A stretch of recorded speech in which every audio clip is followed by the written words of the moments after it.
everybody. This is Alex from the Riverhead Free Library. I'm a Youth and Family Services librarian. Today I'm going to be showing you how to make a DIY zombie makeup wound using household items and at a very low cost. If you enjoy this, please like and subscribe to our YouTube channel and check out our newsletter on our website to look at similar programs. Upcoming we have the Zoom Pet Parade and we have the Halloween Parade and Storytime. Hopefully I'll see you guys there. Enjoy the video.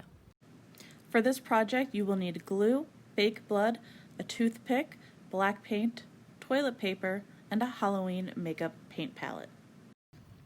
First, you are going to take some Elmer's glue and smear it all over your hand. Next, take a piece of single-ply toilet paper. Rip it into a somewhat smaller piece. Try to make the edges not so straight. Flatten it out against the glue. Try to get all of your edges down.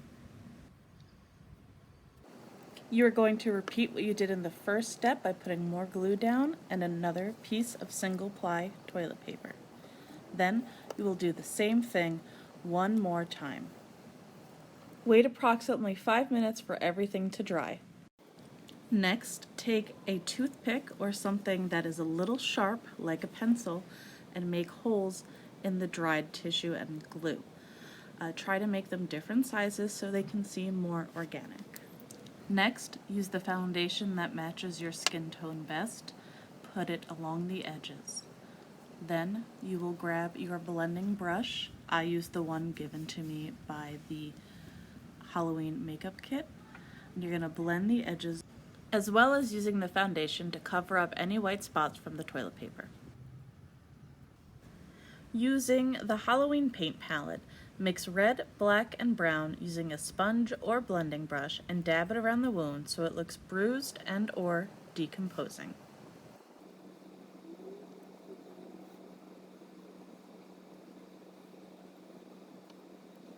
Next, grab some purple from the paint palette and put it on your finger.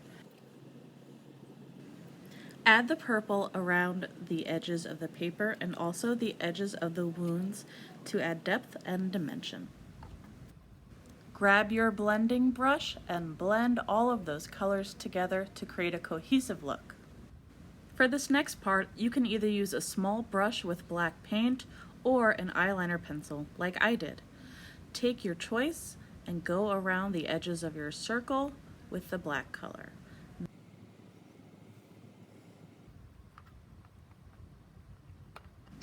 Next, take red and fill in your circles. The combination of the red and the black color after you blend them together will make the wound look deeper. As part of one of your finishing touches, take your finger and put some of the brown color on it and dab it around your open wounds.